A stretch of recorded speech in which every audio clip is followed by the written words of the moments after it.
창세기 9장 1절에서 7절까지 말씀, 제가 하나님 말씀을 봉독하겠습니다. 하나님 말씀에 귀를 기울이십시오.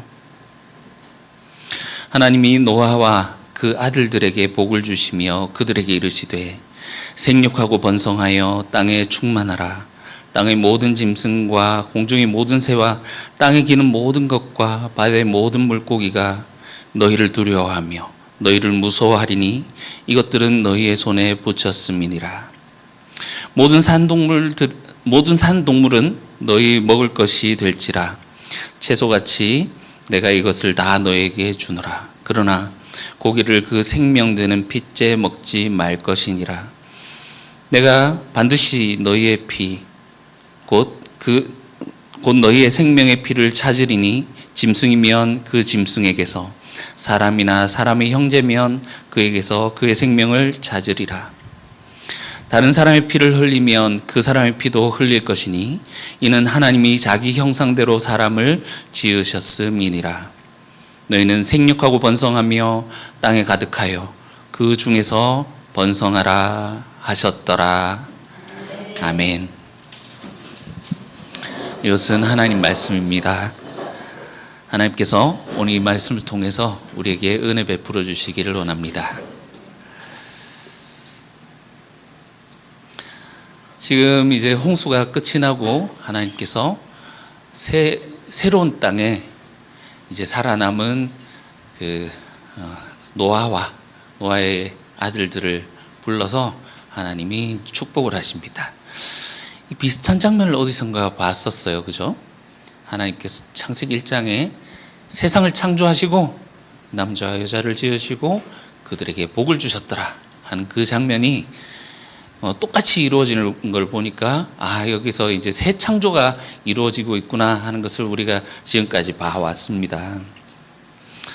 우리 본문에 들어가기 전에 우리가 살짝 하나 봐야 될 것이 있는데, 그것은 하나님의 말씀은 반드시 성취가 된다라는 것입니다.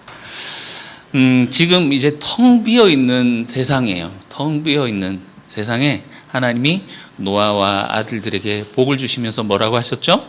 생육하고 번성하라, 땅에 충만하라. 아담에게 주셨던 똑같은 복을 지금 말씀해 주십니다.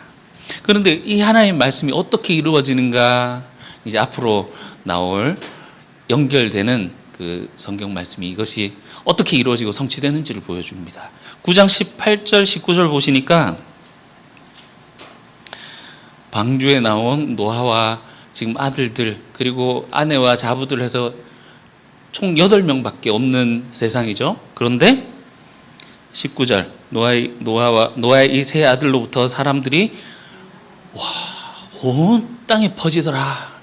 하나님 지금 이 축복의 말씀을 심으셨는데 이 말씀이 지금 텅 비어 있는 이 온 땅에 이 8사람, 특히나 이제 노아는 사실은 이제 끝이 났어요. 공장 문 닫았고 그 아들 셋을 통해서 땅에 퍼지는데 10장에 보면요, 그 3명의 아들의 족보가 나오는데 이 3명의 아들을 통해서 70민족이 이루어지는 그 장엄하게 쫙 퍼져서 온 세상의 민족을 이루는 그런 장면이 10장에서 보여지게 됩니다.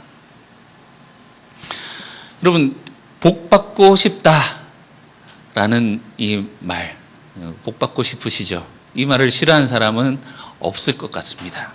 근데 가만히 생각해 보면 이건 너무나도 당연한 우리의 본능적으로 우리가 아는 그런 부분이라 생각이 됩니다. 하나님의 이 복을 주신다고 하는 이 말씀 때문에 사람이 온 땅에 퍼졌던 것처럼 우리는 하나님의 복이 없이는 살 수 없는 존재다라는 것이죠. 그러나 우리가 평소에 복 좀 주십시오, 복 좀 주십시오 하고 기도를 하는, 그리고 기대를 하는 그런 복과는 어쩌면 조금 다를 수 있겠다는 생각이 들고, 또 어쩌면 복을 하나님이 주시는데 당사자는 이 복을 좀 모를 수도 있겠다라는 생각이 들기도 했어요. 지금 이 노아의 모습과 나중에 보면 아브라함의 모습과 너무 비슷한 부분들이 많거든요. 하나님이 노아에게 나오라, 거기서부터 방주로부터 나오라 했고 노아가 거기서 제단을 쌓았더니 하나님이 지금 복을 주시잖아요. 하나님이 아브라함에게 너희 아버지 친척 집에서 나오라 하시고 거기서 아브라함이 제단을 쌓았더니 하나님이 복을 주시는 이 장면들이 똑같죠. 그러면서 하나님이 그에게 복을 주시면서 생육하고 번성하라, 너희 자손을 통하여서 큰 민족을 이루겠다. 같은 축복이거든요. 하나님이 복을 주십니다. 그런데 막상 아브라함의 삶은 아브라함이 자기가 나는 복을 받았구나 하면서 그거를 누리고 이것이 성취되는 것을 보고 죽지 못하고 그렇게 살지 못했죠. 그가 다 죽고 나서 그의 후손과 후손과 후손이 하나님 말씀을 따라 그 성취가 되고 그 복이 이루어지는 것을 후손대에 가서 보게 됩니다. 그래서 여러분, 우리는 지금 당장 우리가 얼마나 복받은 자인지는 알 수가 없습니다. 그렇죠?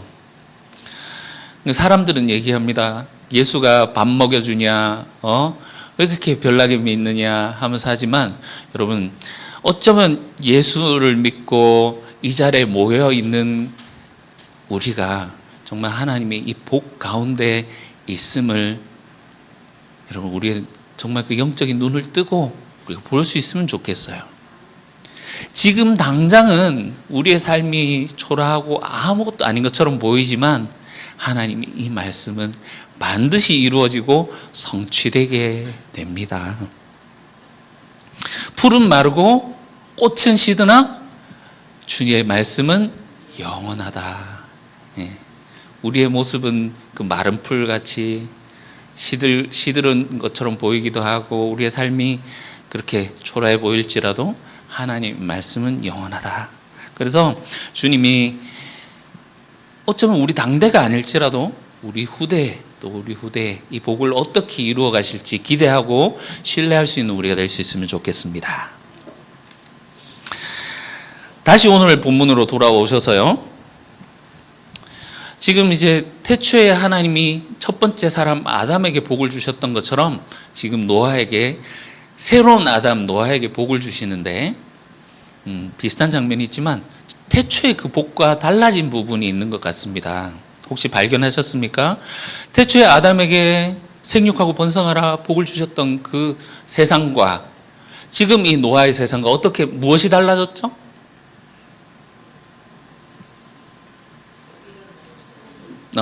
그렇죠. 그때는 하나님이 셋째 날 식물을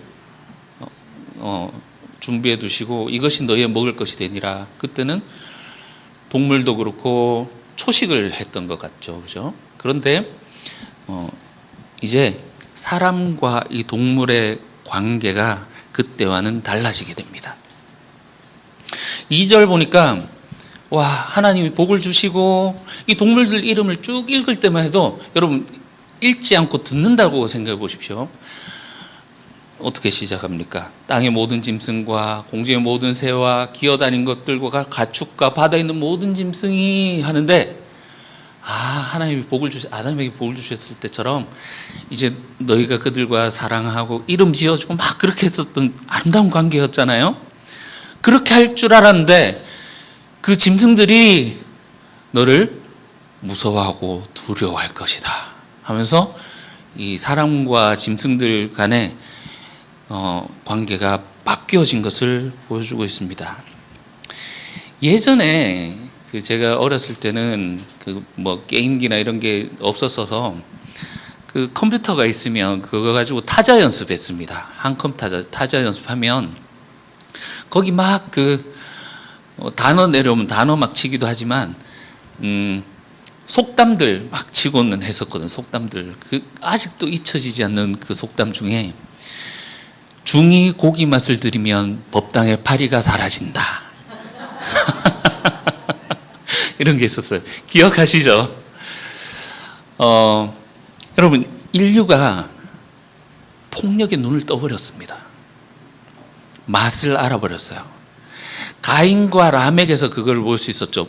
법보다 주먹이 가깝다 한 것처럼 자기가 마음에 안 드는 사람 죽여버리고 강한 힘과 권능으로 다른 사람들을 찍어 눌러서 내 마음대로 해버리는 그런 제국의 모습, 그 라멕에서 보여주는 어떤 그 폭력을 찬양하고 내가 사람을 죽였다 하면서 나의 두려움 아래 꿇어라 했던 그런 모습들, 이런 인류의 그런 모습들, 이 폭력의 눈을 뜬 인간에 대해서 하나님께서 이제는 이 인간이 예전으로 돌아갈 수 없겠구나. 예전에 이 동물들과 이름 지어주고 이 중에서 배필이 있는가 찾아볼 정도로 그렇게 가깝게 지내고 하나님 안에서 사랑하는 그런 관계였었는데 이제는 그렇게 돌아가지 못하는 존재가 인간이 되어버린 거죠. 그래서 하나님이 인간에 맞춰서 이제는 육식을 허용하마. 동물들에게는 희생하는 것이 되겠지만 이제는 육식을 하나님이 허용하시게 됩니다.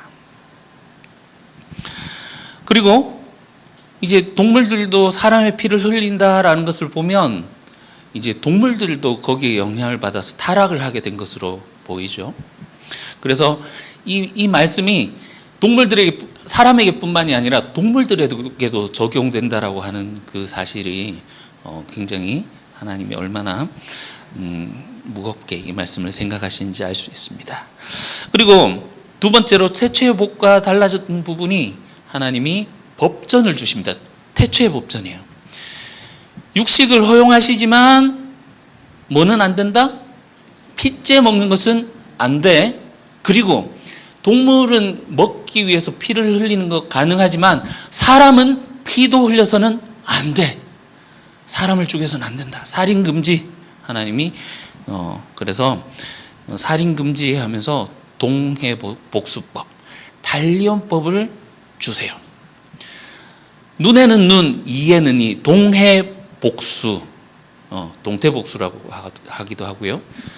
눈에는 눈, 이에는 이, 생명은 생명으로. 그래서 사람 절대 죽여서는 안 된다 하면서 태초에 이 법전을 주십니다. 사실 에덴에서도 보면 비슷한 장면이 있긴 했어요. 하나님께서 동산의 모든 실과를 너에게 주마. 마음껏 다 먹어라. 그러나 한 가지는 해서는 안 된다. 동산 중앙에 있는 선악과 선과학을 알게 하는 나무의 열매는 네가 먹어서는 안 된다 하셨어요. 그런데 여기서는 훨씬 강화되죠. 하나님 자유의지를 주시고 그때는 한 가지만 안 하면 됐어요. 선악과를 건드리지만 않고 모든 것을 다 할 수 있었는데 여기서는 인간의 타락한 본성, 그것을 하나님이 아시고 더욱더 강한 법으로 그들에게 주십니다. 우리 조금 더 본문의 메시지 안으로 들어가 봅시다. 자, 오늘 본문을 가만히 보니까요, 1절하고 7절하고 거의 같죠? 그죠? 1절, 하나님이 노아와 그 아들들에게 복을 주시며 그들에게 이르시되 생육하고 번성하여 땅에 충만하라 하셨는데 7절을 보니까 너희는 생육하고 번성하여 땅에 가득하며 그 중에서 번성하라. 그러니까 1절과 7절이 이렇게 싸고 있는 샌드위치 구조다 하는 거 이제 보이시죠? 예, 이렇게 싸고 하나님이 축복을 하시는데, 하나님의 관심이 사람에게 있다라는 것이, 하나님이 이 복을 지금 여기 1절에서 7절은 사람에게만 주시는 거예요. 특별히. 얼마나 이게 중요한지 1절에서 7절을 이렇게 감싸고 있는 걸로 보여주죠. 그럼 동물들은요? 했더니 8장 17절을 봅시다. 8장 17절을 보니까 동물들은 방주에서 내릴 때 이미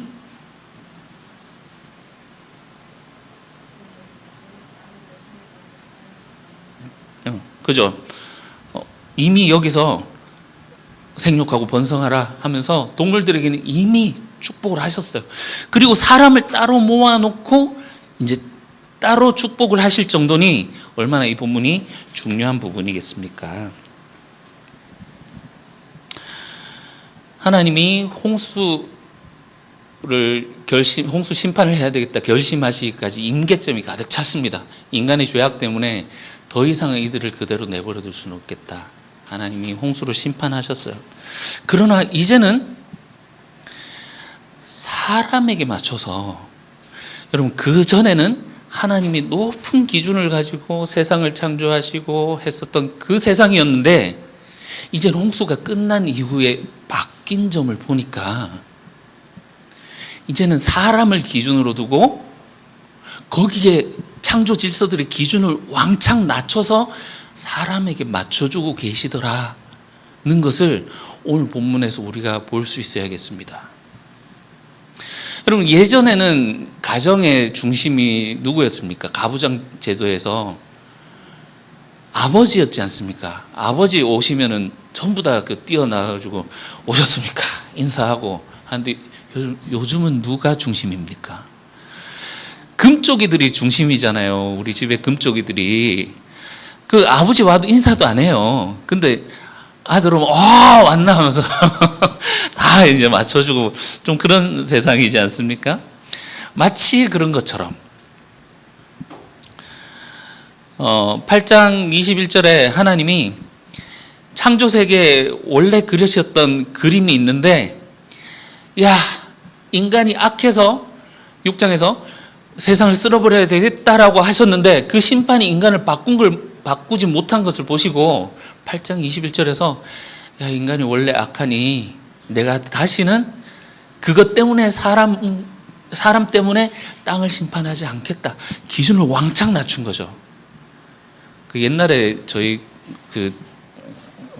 중고등학교 때 뭐 그런 게 있었어요. 그때는 뭐 SNS도 없고 뭐 이럴 때라 밖에 막 방이라 그러나요? 그 포스터를 만들어서 붙여놓고 하는데 청바지 사놨다 집에 들어오기만 해라 하면서 뭐 그런 것을 보고 친구들하고 깔깔거리고 했는데, 그러니까 청바지 안 사준다고 가출한 거죠.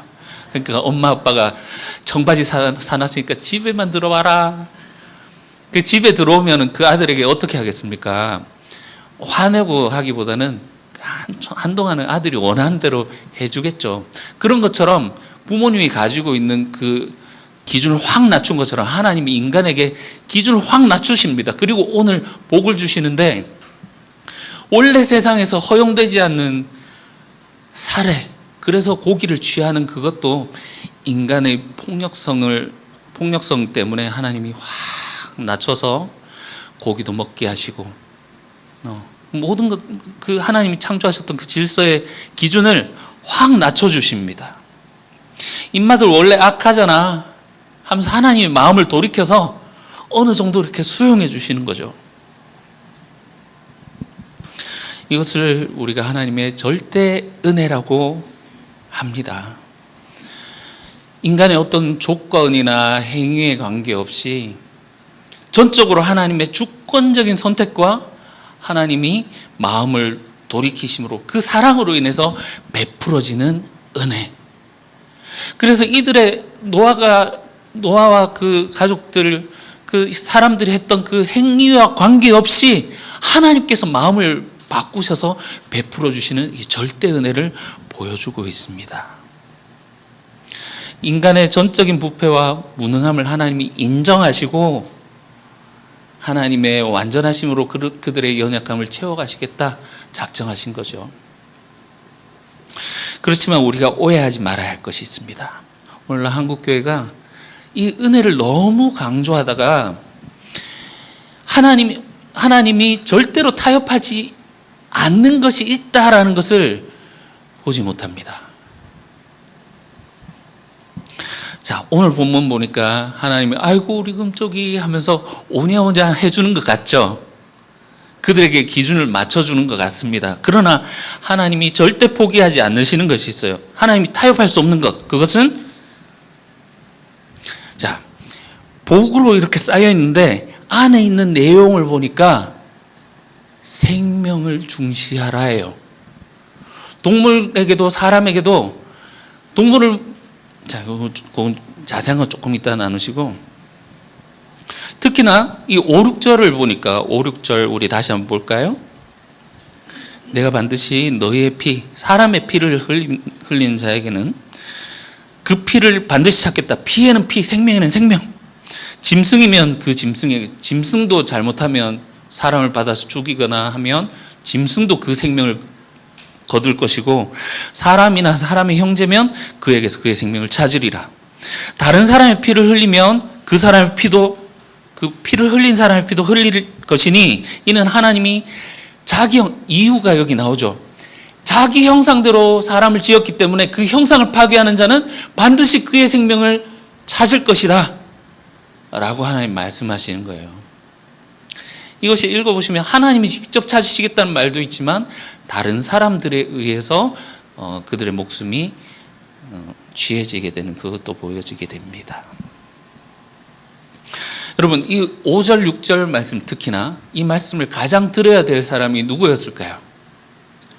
지금까지 우리가 성경을 읽어오면서 이 5절 6절에 나오는 이 하나님의 말씀을 누가 가장 듣는다면 누가 하나님의 말씀을 들었어야 했을까요? 누구요? 김정은이? 아멘입니다. 김정은이 돼지 좀 붙잡아서 하나님의 말씀을 좀 듣도록. 여러분, 가인과 라멕이, 그죠? 이미 심판을 받았지만 가인과 라멕이 이 말을 들었어야 될 것 같다라는 생각이 들지 않으십니까? 막상 4장에서 최초의 살인자 가인에게는 하나님이 어떻게 말씀하셨습니까? 다른 방식으로 말씀하셨어요. 이마에 표를 주시면서 아무도 그의 생명을 해할 수 없음. 그 말은 뭡니까? 이건 나의 형상이기 때문에 이것은 다른 사람이 해할 수 없음. 나만이 거둘 수 있음.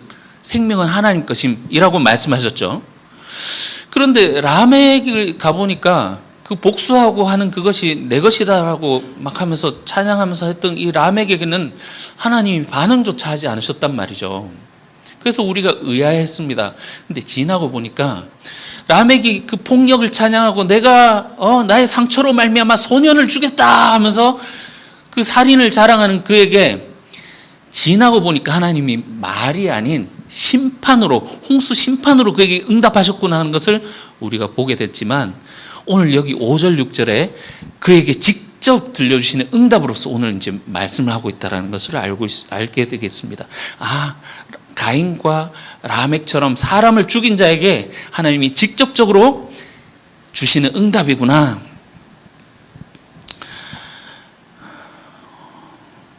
얼마 전에 제가 아는 분이 소개를 해주셔서 그 신학적으로 막 논쟁하고 있는 그거를 이제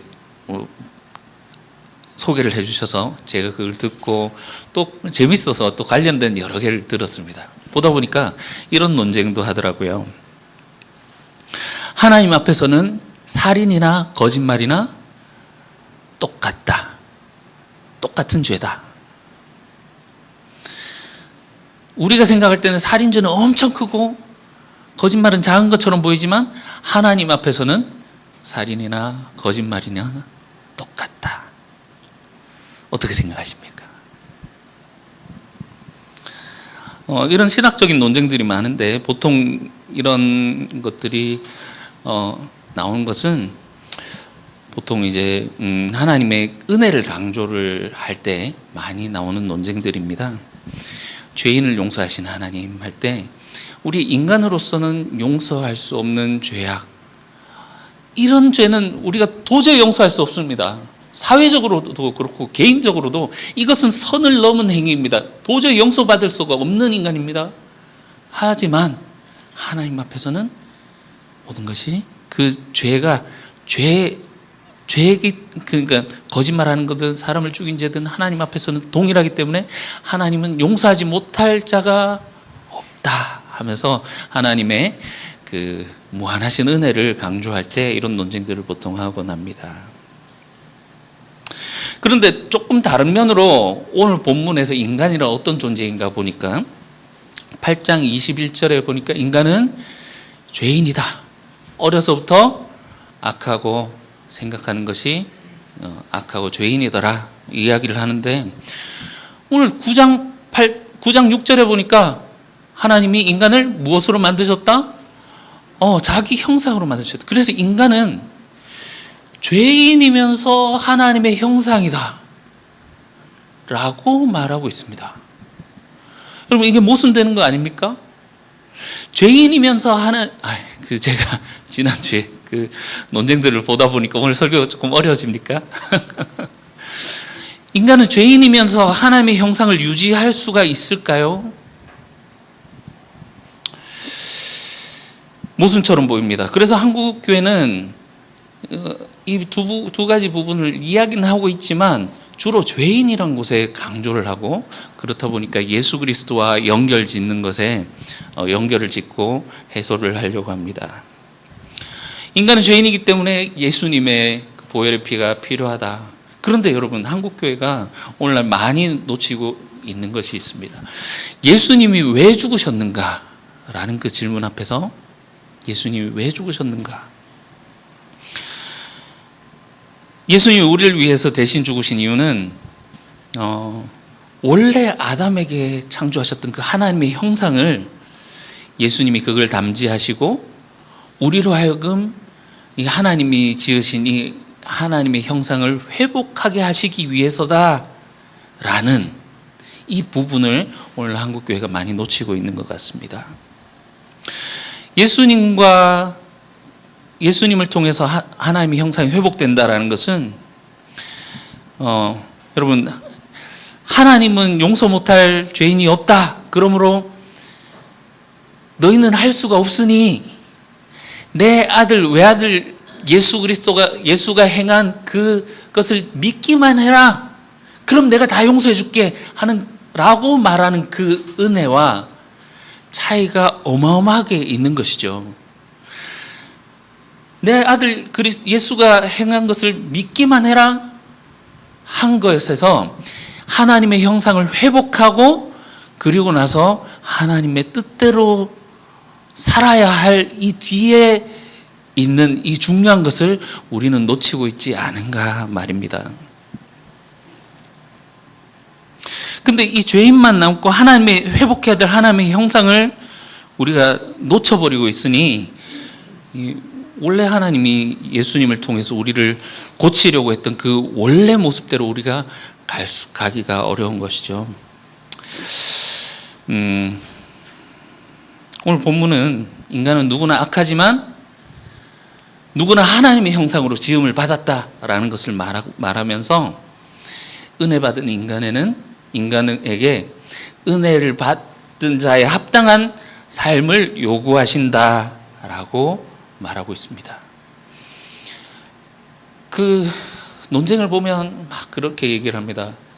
그거는 행위 구원이 아니냐, 행위로 구원을 얻으려고 한다고? 여러분, 구원은 행위로 얻는 것이 아니죠. 하나님이 지금 노아에게 베푸신 이 은혜의 자리는 노아에게 물론 탈 때는 자격이 있었습니다만 내려올 때 인간이 원래 이러니까 하면서 하나님이 자기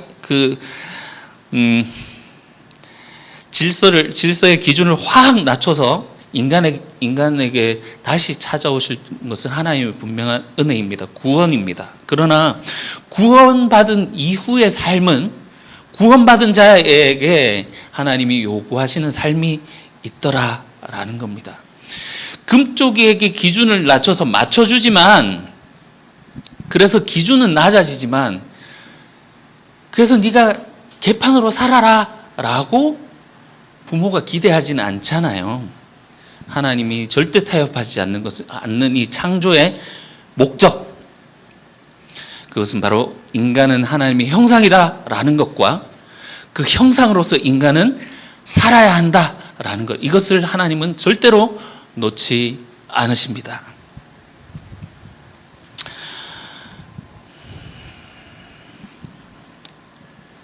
율법의 정신, 하나님이 율법을 주시는데 오늘날 한국교회 하면 율법하면 알러지를 막 일으키는 것 같은 그런 반응을, 여러분들 그 말이 뭔지 아시죠? 그죠? 그런 반응을 보이곤 합니다. 그러나 은혜를 입은 자로서 주어진 은혜를 입은 자에게 주어진 법칙, 율법으로서 생각을 해본다면, 이 율법의 정신을 본다면, 여러분 우리가 많이 생각하기를 이스라엘 사람들은 율법만 지키다가 떨어져 나갔다 이렇게 생각을 하잖아요. 근데 자세히 읽어보면 이스라엘 사람들이 율법을 잘 지켜서 하나님께로 떨어져 나간 것이 아니라 율법을 안 지켜서 떨어져 나간 거예요. 이 율법의 정신을 보면 우리가 그것을 이해할 수 있습니다. 자, 핏째 먹지 말아라. 동물을 핏째 먹지 말아라. 여러분 지키고 있습니까? 지키고 계십니까? 이걸 문자적으로 받아들이면 우리의 식문화와도 충돌이 굉장히 많이 있습니다. 순대, 선짓국 좋아하시죠? 아바이 순대 얼마나 맛있어요. 핏째 먹으면 안 돼, 먹지 말라 하셨는데 먹어도 됩니까? 안 됩니까? 스테이크에서 여러분 미디움으로 대부분 드시잖아요. 미디움으로 드시는데 그 안에 나오는 게 이거는 육즙이야 이렇게 할 수도 있지만 그거는 피입니까 아닙니까? 그럼 어떻게 되는 것입니까? 이게 문자적으로 적용하려면 굉장히 어려운 부분들이 있어요. 그러나 여러분 고대인들이 바라보는 피에 대해서 생각을 해봅시다. 피는 생명이다. 이게 왜 그러냐면 죽을 때 뭐가 멀건 게 나오네. 아, 이게 피구나. 피가 나오니까 생명이 꺼져가는구나. 그래서 이 피에는 생명이 있다라고 생각했고 피에는 이 생명력, 신성력이 있다라고 생각을 했던 것 같습니다. 그래서 이 신비로운 힘, 신성력이 담겨 있다고 생각했어요. 그래서 핏째 먹지 말아라는 말씀은 물론 이제 제사와 나중에 가면 연관이 있는데 제사 지낼 때 피를 다 빼고 이렇게 제사를 지내고 하는 그런 것들이 있거든요. 근데 기본적으로 생명에 대한 경외심입니다. 음식을 위해서 동물의 생명을 취할 때 그 피를 빼는 과정을 통해서 인간은 이 생명에 대해서 경외심을 가지고 내가 다른 생명을 취하고 있구나 하는 것을 보고 그 생명에 대한 존중과 미안함과 그것을 가지라는 거죠. 이게 한때는 살아있었던 동물이었다라는 그것을 보라라는 겁니다. 두 번째는 이교 문화권에서 피를 마시는 행위가 성행했었습니다. 그러니까 이 안에는 생명력, 힘이 있다라고 생각을 했기 때문에 신과 인간이 합쳐질, 여러분 그 무당들 보면은 피 가지고 뿌리고 막 하는 그게 생명력하고 다 연결되어 있는 거거든요. 그런 식으로 그 이방 제사에 쓰이는 것처럼 이 피의 생명을 내가 취하려고 한다거나 그 신과 접신하려고 한다거나 이것을 금하는 하나님의 명령이라고 보면 되겠습니다. 그래서 간단하게 좀 끝낼게요.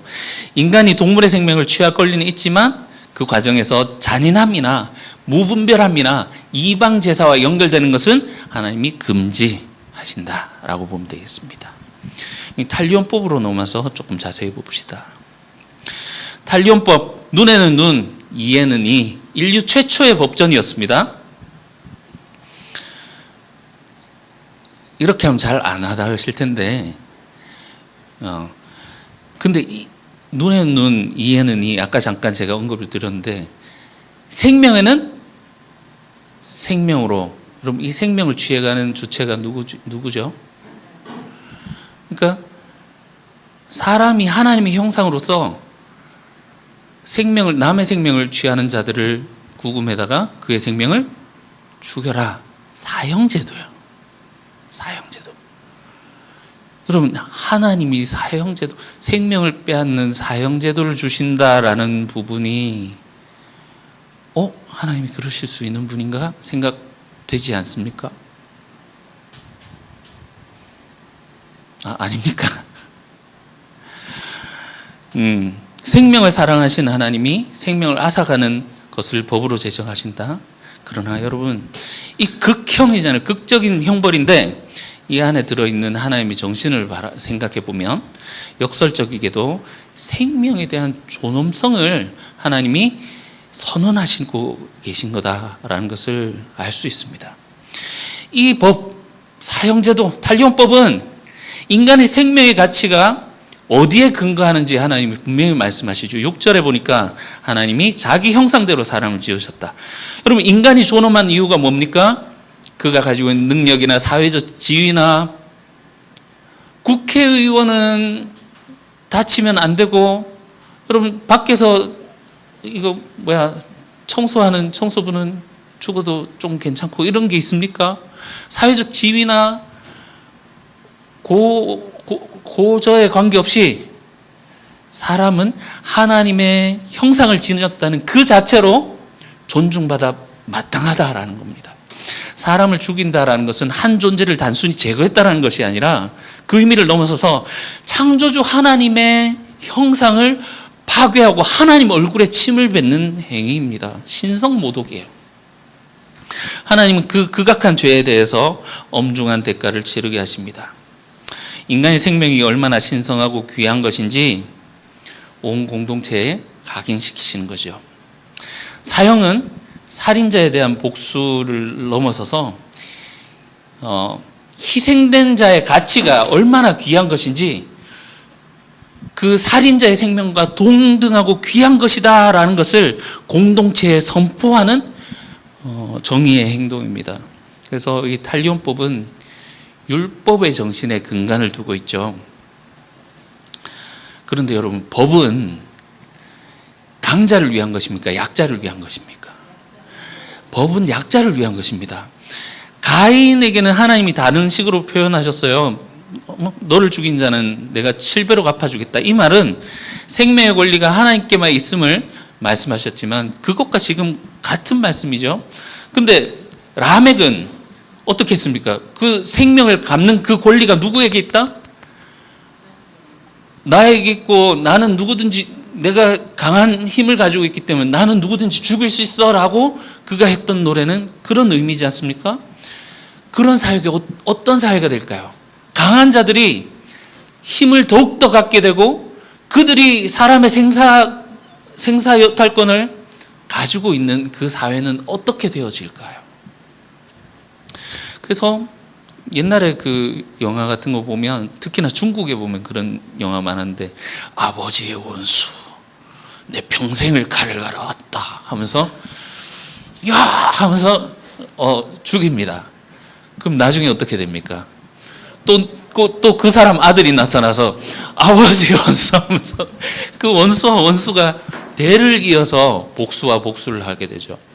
지금 이 하나님이 주시는 이 법은 그 복수의 고리를 끊는 것이기도 하고, 세상의 강자가 생사여탈권을 쥐고 세상을 흔드는 이런 세상의 그 폭력이 가득한 자들의 논리, 이것들을 주님 지금 끊어놓고 있는 겁니다.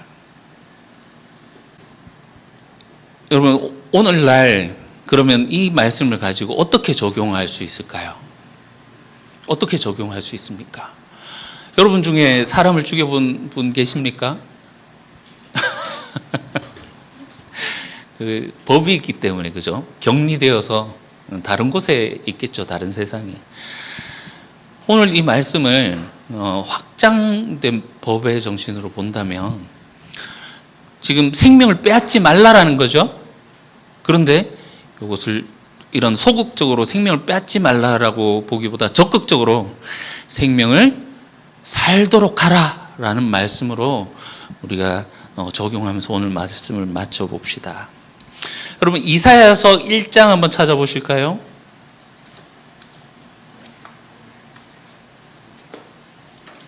이사야서 1장.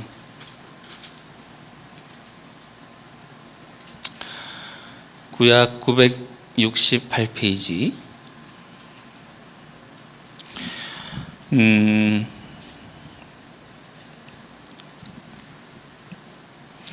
자, 이사야서 1장. 자, 하나님이 이스라엘 백성들에게 10절 보세요. 이스라엘 백성들에게 야, 소돔 너희는 소돔과 고모라와 똑같다라고 말씀하시면서 우리 하나님의 법에 귀를 기울이라 이렇게 말씀하십니다. 아까 전에 제가 이스라엘이 법을 잘 지킨 게 아니라 잘 지켜서가 아니라 오히려 안 지켜서다라고 말씀드렸죠. 하나님 법의 귀를 기울이라 하면서 말합니다. 11절. 우리 지난주에 하나님이 제사를 기뻐하신다 하면서 제사를 통해서 하나님 만나시도록 은혜를 베푸신다라고 얘기를 했었어요. 그죠? 그런데 하나님이 이 타락한 제사, 너희가 아무리 드리는 이 제사, 나는 기뻐하지 않는다. 숫양과 번제, 살찐 짐승의 기름, no, 싫어. 하고 12절, 누가 이런 것들을 내게 달라고 했느냐. 너희는 그 마당만 밟은 것이니라. 여러분, 오늘날도 교회 예배당만 밟는 그리스도인들이 많은 줄 믿습니다. 아멘 하시면 안 돼요. 네, 가슴 아픈 일이죠. 15절 보세요. 너희가 손을 펼 때, 기도할 때 말이죠. 내가 너희에게서 눈을 가리고 너희가 많이 기도할지라도 내가 듣지 아니하리니 이는 너희의 손에 무엇이 가득함이라? 이 사람들이 오늘 본문에서 얘기를 한 것처럼 실질적으로 살인을 저지르는 자들일까요? 그러나 하나님 말씀하십니다. 너희의 손에 피가 가득하다. 이유를 보니까 16절 보세요.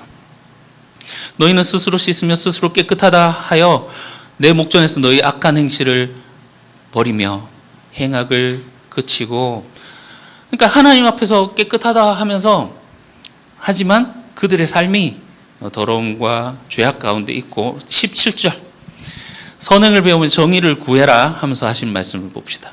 학대받는 자들을 도와주며 고아를 위하여 신원하며 과부를 위하여 변호하라 하였느니라. 여러분, 우리가 이사야 1장 말씀에서 제일 좋아하는 게 1장 18절 말씀이에요. 보세요. 여호와께서 말씀하실 때 오라 우리가 서로 변론하자. 너희 죄가 주홍 같을지라도 눈과 같이 희어지리라. 우리가 예수님의 보혈의 피로 예전엔 주홍 같았지만 우리의 죄가 그러나 눈과 같이 희어졌습니다. 이 말씀만 좋아하고 외우고 하지만 그 앞에 보니 은혜 받은 자로서의 삶에 대해서 하나님 말씀하시는데 생명을 죽이지 말라 이 말씀이 확장되어서 생명이 살도록 하라. 고아와 과부와 나그네들이 사회에서 보호자가 없어서 도움을 받지 않으면 살아갈 수 없는 그들이 그 생명이 꺼지지 않도록 그들을 돌보고 그 생명이 살리도록 하라. 그들을 살리지 않았을 때 너의 손은 피에 젖어서 그들을 죽인 것과 다름없다라고 말씀을 하시는 말씀 아닙니까?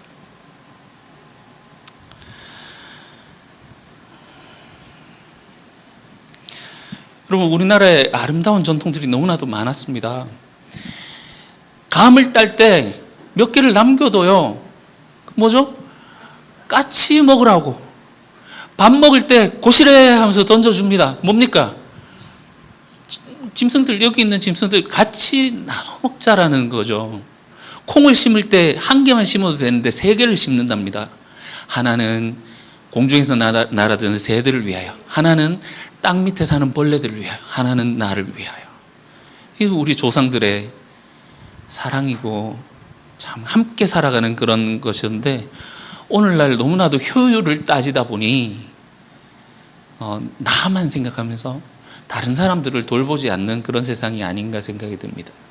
성경에도 보면 밭을 추수를 할 때 밭에 귀퉁이는 그 베지 말고 추수를 할 때도 이렇게 잊어버린 단이 있으면 찾지 말아라.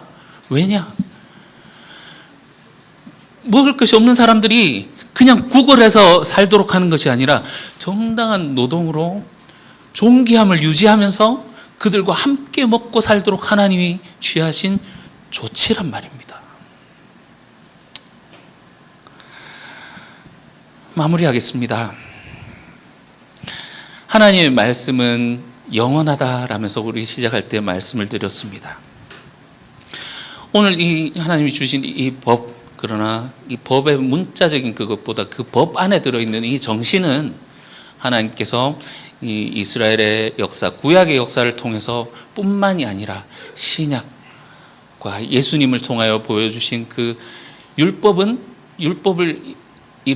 사랑은 율법의 완성이라 말했던 그 바울을 넘어서서 요한계시록까지 하나님의 이 말씀은 이어지게 됩니다. 이 본문의 사형법은 많은 생명들이 죽고 난 곳 그 위에 새겨진 비석입니다. 생명의 파괴 현장에서 세워진 비석입니다. 생명을 파괴하는 자는 이렇게 죽게 될 것.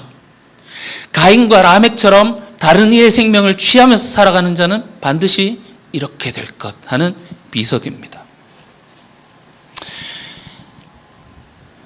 그들이 심판당한 이유이기도 하고 또한 앞을 내다본 하나님이 바라시는 세상을 꿈꾸는 하나님의 그 다음 세상을 향한 그림이기도 하겠습니다. 이 하나님의 이 말씀, 그래서 이 확장된 법의 정신은 생명이 피어날 수 있도록 땅을 가꾸고 심는 우리에게 주신 정원사로서의 사명이라고 할 수 있겠습니다. 오늘 이 법을 통해서 보여주는 이 하나님의 관심이 단지 살인자가 없는 세상을 꿈꾸신다라는 것을 넘어서서 고아가 아버지의 사랑을 대신할 그런 공동체의 품 안에서 함께 웃고 보호받을 수 있는 세상, 과부가 홀로 눈물 짓지 않고 외로움을 나눌 수 있는 세상, 나그네가 낯선 땅에서 소외되지 않고 함께 어우러져 갈 수 있는 그런 세상을 하나님이 말씀하고 계신다라는 것입니다. 진정으로 우리가 이 법에 담긴 하나님의 말씀을 따라 살아갈 때 이 생명의 역사를 온전히 이 법 안에 있는, 죽음의 법 안에 있는 생명의 역사를 온전히 살아낼 수 있는 것이고, 하나님의 형상을 파괴하는 모든 사람들에 맞서서 생명을 키워내는 거룩한 저항으로서 살아가는 삶일 것입니다. 우리가 하나님의 뜻에 따라 생명을 살리는 일에 적극적으로 행하며 주님께 기쁨이 되는 저 여러분들이 되시기를 주님의 이름으로 축원합니다. 기도하겠습니다. 사랑하는 주님, 이전 세상의 폭력과 사람을 죽이고 합당화하며 그들이 그렇게 살았던 그들의 위에 주님께서 심판을 내리시고 비석을 세우십니다. 다른 사람에게서 생명을 빼앗는 자는 반드시 그에게서 내가 생명을 취하리라. 우리가 하나님의 형상으로 지어졌음을, 그리고 하나님이 생명을 얼마나 사랑하심을 알고 또 주님께서 그것을 포기하지 않으신다는 사실을 우리가 기억하게 하시고, 단지 생명을 빼앗지 않는 것에서 넘어서서 생명을 살리는 일에 우리가 적극적으로 동참할 수 있도록 주님 도와주시고 인도하여 주시옵소서. 감사드리며 예수님 이름으로 기도합니다. 아멘.